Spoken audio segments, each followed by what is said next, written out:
আজকের বিষয় পাল্টাপাল্টি চ্যালেঞ্জ। আজকে আমাদের সঙ্গে উপস্থিত আছেন প্রধানমন্ত্রীর রাজনৈতিক সহকারী মোহাম্মদ রাশেদ খান। আপনাকে স্বাগত জানাচ্ছি ২১ রাতে। আমাদের সঙ্গে আছেন জাতীয় নাগরিক পার্টি এনসিপির মুখ্য সংগঠক সার্জিস আলম। আপনাকেও স্বাগত জানাচ্ছি ২১ রাতে।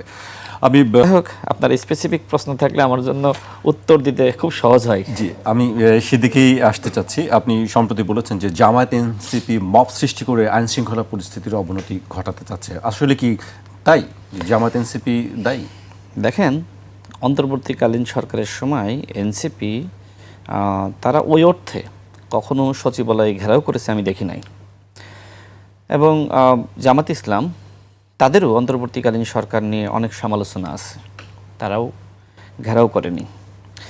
কিন্তু বিএনপি দায়িত্ব গ্রহণের পরে আমরা দেখলাম যে জামাতের আমির ডাক্তার শফিকুর রহমানের নেতৃত্বে সচিবালয় ঘেরাও করা হয়েছে, এবং জামাতের একজন নেতা শফিকুল ইসলাম মাসুদ সাহেব, তার আচরণ খুবই বিধ্বংসী ছিল।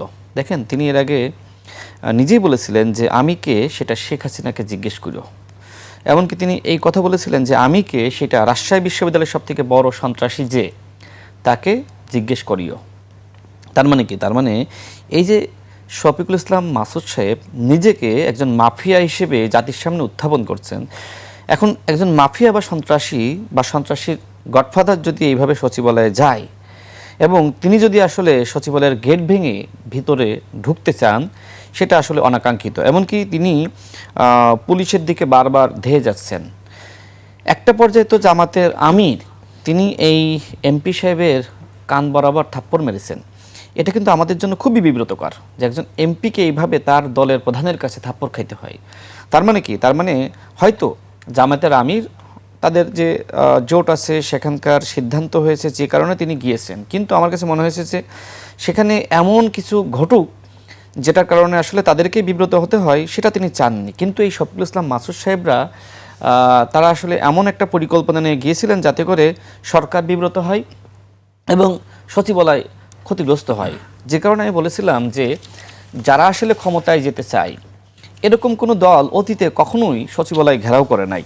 আমরা দেখলাম যে যেখানে প্রতিনিয়ত জামাত ইসলাম দাবি করছে যে তারা আসলে অনেক আসন পেয়েছিল, তারাই মূলত জিতেছিল, কিন্তু আসলে মেকানিজম করে, ইঞ্জিনিয়ারিং করে তাদেরকে আসলে বসতে দেওয়া হয়নি।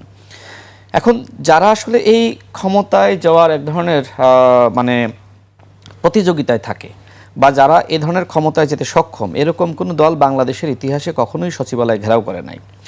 এমনকি গণ অভ্যুত্থানের সময়ও সচিবালয় আসলে ঘেরাও হয়নি।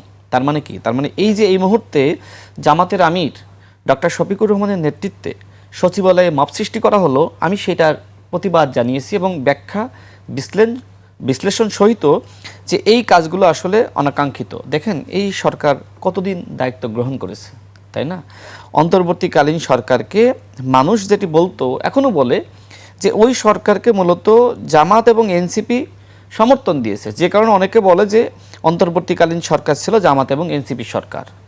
তো সেই জায়গায় আপনি ওই সময় কখনো এই ধরনের সচিবালয় ঘেরাও করলেন না, মাপ করলেন না, আর বিএনপি দায়িত্ব গ্রহণের পরে আপনি সচিবালয়ে মাপ সৃষ্টি করলেন।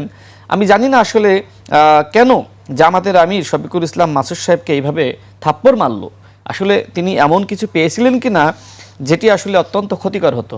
এমনকি আমি দেখলাম যে ধরনের গরম বক্তব্য দিয়ে সচিবালয় ঘেরাও করা হলো, এরপরে হঠাৎ করে জামাতের আমিরের টিউন খুবই দুর্বল হয়ে গেল। তার মানে কি? তার মানে তিনি হয়তো সচিবালয়ে এমন কিছু ঘটুক যেটা দায় তিনি নিতে চাচ্ছিলেন না, যে কারণে আসলে তিনি, আমার কাছে মনে হয় যে পরবর্তীতে তিনি আসলে পরিস্থিতি ঠান্ডা করেছেন, এবং এই জন্য আমি তাকে ধন্যবাদও জানিয়েছি যে তিনি যে ভুলটা আসলে তিনি করতে যাচ্ছিলেন, তিনি পরবর্তীতে নিজেকে শুধরিয়ে নিয়েছেন। জি, আমি আপনার কাছে আবারও আসবো। আমি সার্জিসের কাছে আসতে চাই। রাশেদ খানের আরেকটি অভিযোগ বা বক্তব্য নিয়ে আমি আপনার কাছে জানতে চাই যে তিনি বলেছেন দেশে যদি ভবিষ্যতে আওয়ামী লীগ ফিরে আসে, তার জন্য দায়ী থাকবে জামায়াত এবং এনসিপি। এটি তিনি অভিযোগ করেছেন একরকম। এটি কেন? তার এই অভিযোগটি কি আপনি কি মনে করেন? এটা কতটুকু ভিত্তি? না, প্রথমত হচ্ছে কি, মানে আমরা খুব স্বাভাবিকভাবে ভিন্ন রাজনৈতিক দল, ভিন্ন মত হিসেবে আমাদের যুক্তি তর্ক থাকবেই, কিন্তু আমরা সব কিছু বিরোধী দলের উপরে চাপিয়ে দিব, এই ধরনের অনাকাঙ্ক্ষিত আমাদের চিন্তা না থাকাটা উচিত আসলে। কারণ ধরেন এখন তো ক্ষমতায় আছে বিএনপি, সো প্রশাসন বিএনপির কাছে, বিচার বিভাগ বিএনপি কন্ট্রোল করে, বাংলাদেশের সরকার রাষ্ট্র কাঠামো সব কিছু বিএনপি নিয়ন্ত্রণ করে। তাহলে বিএনপিকে বাদ দিয়ে যদি জামাত এনসিপি আওয়ামী লীগকে ফিরিয়ে নিয়ে আসতে পারে তাহলে তো বিএনপির চেয়ে জামাত এনসিপি বেশি শক্তিশালী। তো এবং তাহলে কি মানে তারেক রহমান জামাত এনসিপির আরেকটা টিম হিসেবে কাজ করতেছে কিনা ওইখানে, এটাও আমাদের প্রশ্ন তখন চলে আসবে। আসলে ক্ষমতাসীন রাজনৈতিক দল, আমরা মনে করি এই 5 বছরে নির্ধারণ হবে আগামীতে আওয়ামী লীগের ভবিষ্যৎটা কত দ্রুত রাজনৈতিকভাবেও শূন্যের দিকে যাবে। কারণ এখনও যে অল্প কিছু উৎপাত দেখা যায়, কিছু কথাবার্তা শোনা যায়, এটা শেষ হতে একটু সময় লাগবে। ধরেন 90-এর গণঅভ্যুত্থানের মধ্য দিয়ে জাতীয় পার্টির আসলে পতনে শুরু হয়েছিল এবং 24-এর নির্বাচনে এসে 26-এর নির্বাচনে এসে এটা শেষ হয়েছে। একদম জনগণ রায় দিয়ে দিয়েছে। সেই জায়গা থেকে এখন বিএনপি এই জিনিসটা তাদের জায়গা থেকে আসলে নির্ধারণ করবে যে তারা কতজন আওয়ামী লীগ, ছাত্রলীগ, যুবলীগকে জামিন দিবে কি দিবে না। আপনি দেখেন হাইকোর্টে এই যে তাদের জায়গা থেকে ধীরে ধীরে জামিন পাচ্ছে আওয়ামী লীগের লোকজনগুলো, এগুলো কোনো ধরনের পলিটিক্যাল সিগন্যাল ছাড়া কখনো সম্ভব না। ইভেন জেলা কোর্ট যেগুলো রয়েছে সেগুলোতেও স্থানীয় বিএনপি নেতৃবৃন্দের গ্রিন সিগন্যাল ছাড়া এটা কখনো সম্ভব না। আওয়ামী লীগের অনেক নেতৃত্ব এখন জেলাতে মাঝে মাঝে আমরা শুনি যে তারা যায়, 2-1 দিন ঘুরে আবার চলে আসে।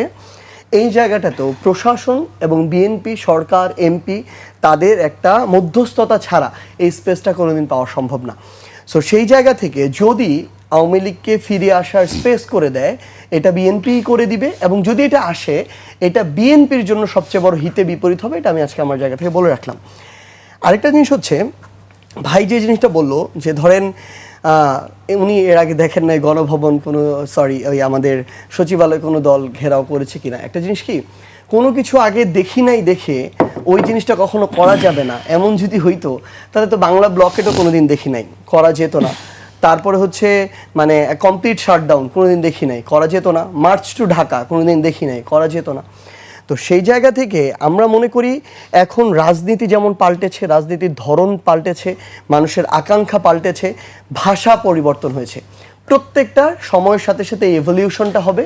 এবং আমাদের যারা পুরাতন রাজনীতিবিদ আছেন, মানে আমাদের অগ্রজ বলি, পুরাতন বলে মাইন্ড করতে পারে, সো তারা যদি মনে করে তারা যেই কালচারে বিগত 20-30 বছর রাজনীতি করেছে এখন ওই একই কালচার রাজনীতি হবে, তারা পরিবর্তন হবে না, রাজনীতিটাকে পরিবর্তন হবে, আমি আপনাকে বলছি তারা ধীরে ধীরে রাজনীতি থেকে ছিটকে পড়বে। কারণ সময়ের চাহিদাটা আপনাকে বুঝতে হবে। আমরা এই পুরো সময়টাতে যখন দেখি যে আবার বিএনপি খুব স্বাভাবিকভাবেই আগের মতো প্রতিষ্ঠানগুলো দলীয়করণ করছে, স্বজনপ্রীতি করছে, বিএনপির যত পরাজিত এমপি ছিল, মানে এত বড় একটা রাজনৈতিক দল যখন 212টা আসন পায়, সেখানেও যে বিএনপির এমপিরা হেরে যায় তাহলে তার অবস্থা কতটা বাজে জনগণের কাছে। সেই এমপিকে আমার সিটি কর্পোরেশনের প্রশাসক করা হয়, সেই এমপিকে জেলা পরিষদের প্রশাসক করা হয়, বড় বড় বিভিন্ন জায়গায় মহাপরিচালক বানিয়ে দেওয়া হয়। তাহলে এটা তো হচ্ছে আপনি উচ্ছিষ্টদের যে ডাস্টবিন, সেই ডাস্টবিন থেকে ওই ময়লা দিয়ে আপনি আবার দেশ সাজাইতে চাচ্ছেন। তাহলে এটা তো পুরাতন রাজনীতি। এই দলীয়করণ যখন করা হচ্ছে, যখন মানুষ ঠিকমতো গ্যাস পাচ্ছে না, বিদ্যুৎ পাচ্ছে না, আমি বিরোধী দল হিসেবে আমি কর্মসূচি করব। আমি যেমন সচিবালয়ের সামনে গিয়েছি, আমি কোনো একদিন যদি প্রয়োজন হয় আমি সংসদের সামনে মানিক মিয়া এভিনিউতে গিয়েও বসবো। কোনোদিন যদি আমার প্রয়োজন হয় আমি হয়তো বঙ্গভবনের সামনে গিয়েও বসবো। এটা তো আমি জনগণের জন্য বসেছি। খুব স্বাভাবিকভাবেই আপনি এই আন্দোলনেও দেখবেন, এই জুলাই গণঅভ্যুত্থানে এমন অনেকেই ছিল যারা তাদের জায়গা থেকে ওইটুকু, তারা তো সব কিছু চিন্তা করতো না, তাদের মধ্যে একটু বেশি আগ্রহ থাকতো, স্পৃহা থাকতো, উত্তেজনা থাকতো। এটাকে আমরা খুব পজিটিভলি দেখি এবং স্বাভাবিকভাবে যারা নেতৃত্বের জায়গায় থাকে তারা তাদেরকে ঠান্ডা করে। কিন্তু সেটাকে যেভাবে ফ্রেমিং করা হচ্ছে, থাপ্পড় বা হচ্ছে অনাকাঙ্ক্ষিত ঘটনা, আমরা ওইটাকে এইভাবে দেখি না। বরং এটা হচ্ছে ওই সম্পর্কের জায়গাটা থাকাটাও গুরুত্বপূর্ণ রাজনীতিতে, যে একজন এমপি উনি, তারপরও উনার নেতৃস্থানীয় একজন উনাকে থামিয়েছেন এবং উনি ওটা অ্যাকসেপ্ট করেছেন খুবই সুন্দরভাবে। কিন্তু আমরা এখন দেখি মানে ওনারা ওনাদের পাল্লায় সবাইকে মাপতে চান। আপনি দেখবেন বিএনপিতে তারেক রহমান বলতেছে চাঁদাবাজি করা যাবে না, তারেক রহমান বলতেছে আমরা এদের বিরুদ্ধে ব্যবস্থা নিব, তারেক রহমান বলতেছে মাদক ব্যবসা করা যাবে না, দখলদারি করা যাবে না, ক্ষমতার অপব্যবহার করা যাবে না, দলীয় লোক এই করা যাবে না।